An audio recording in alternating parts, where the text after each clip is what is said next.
A mother's walk through a quiet park turned into one of the UK's most notorious murder cases, a crime that shook the nation and exposed shocking flaws in the justice system. Rachel Nicholl was a 23-year-old woman originally from Hampshire.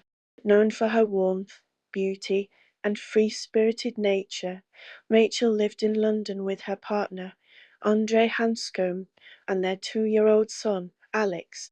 She was a devoted mother who loved spending time outdoors, often visiting Wimbledon Common near their home to enjoy the natural surroundings. Rachel's life was tragically cut short on July 15, 1992, in what would become one of the most infamous murder cases in British history. On that sunny morning, Rachel took her young son, Alex, and their dog, Molly, for a walk on Wimbledon Common. As they strolled through the park, they were ambushed by a man. In a brutal and frenzied attack, Rachel was stabbed 49 times and sexually assaulted in broad daylight. Her son, Alex, was unharmed physically, but witnessed the horrific attack. He was later found clinging to his mother's bloodied body, bloodily saying, "Wake up, Mummy." The attack sent shockwaves through the UK, sparking outrage and fear, and the police were under intense pressure to catch the killer. Officers of the Metropolitan Police undertook the investigation, under pressure to find the perpetrator by press coverage and public outrage at the circumstances of the murder. 32 men were questioned in connection with the killing. The investigation quickly targeted Colin Stagg, a man from Roehampton who was known to walk his dog on the common. As there was no forensic evidence linking him to the scene, the police asked Paul Britton, a criminal psychologist, to create an offender profile of the killer. They decided that he fitted the profile and asked the psychologist to assist with designing a covert operation, codenamed Operation Edsel, to see whether he would eliminate or implicate himself. This operation was later criticised by the media and the trial judge as effectively a honey trap.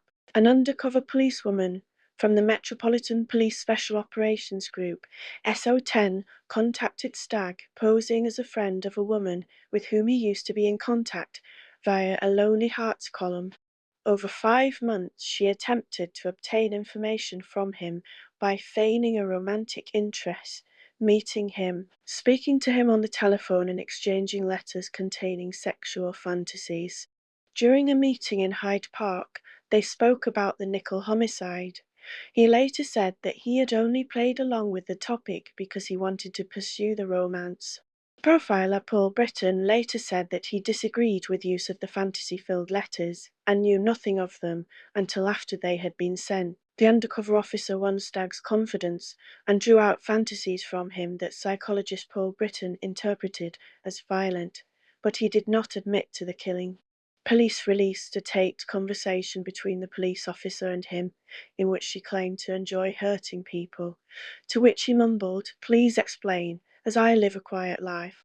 If I have disappointed you, please don't dump me. Nothing like this has happened to me before." When she went on to say, "If only you had done the Wimbledon Common murder, if only you had killed her, it would be all right," he replied, "I'm terribly sorry, but I haven't."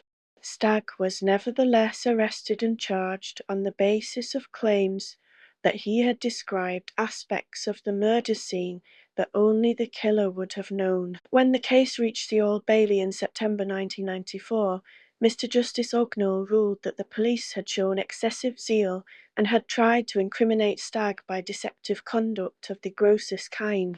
He excluded all the entrapment evidence, on the grounds that Stagg's descriptions of the murder were not nearly as close to the reality as the police had maintained. With no other evidence to present, the prosecution withdrew its case, and Stagg was acquitted. Keith Pedder, the case's lead detective, received heavy public criticism. Even after Stagg was cleared of the murder of Nicholl, Pedder continued over subsequent years to promote his theory that Stagg was guilty. After Stagg's acquittal, Pedder took early retirement from the police.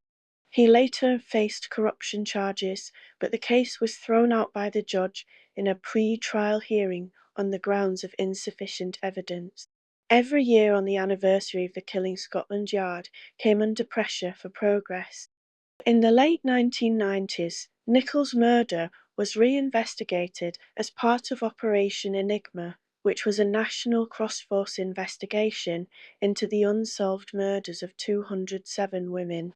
Under new management, detectives began to collate evidence and files related to the case from 2000. In 2002, 10 years after the killing, Scotland Yard used a cold case review team which used refined DNA techniques only recently made available. A small team of officers and retired veteran investigators analysed statements from witnesses, reassessed files on a number of potential suspects, and examined the possibility that the case was linked to other crimes.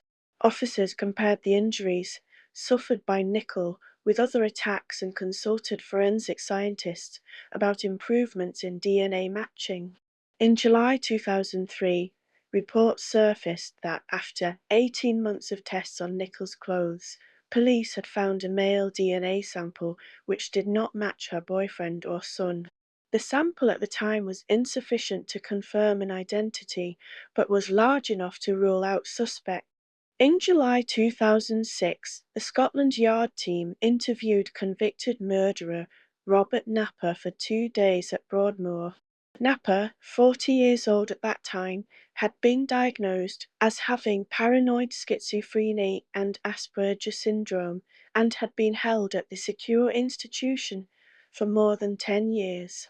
He had been convicted of the murder of Samantha Bissett and her 4-year-old daughter, Jasmine, in November 1993, 16 months after Nicholl's homicide. On 28 November 2007, Napper was charged with Nicholl's murder.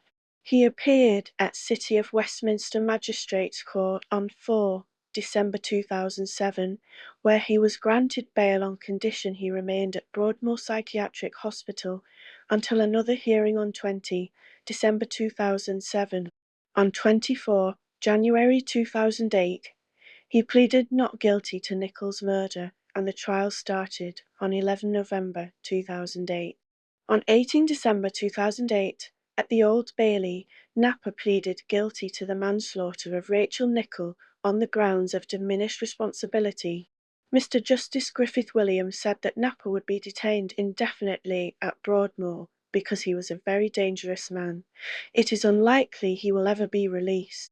At the same time, Stagg received a public apology from the Metropolitan Police for their previous involvement and prosecution of him in regard to the Nicholl murder investigation.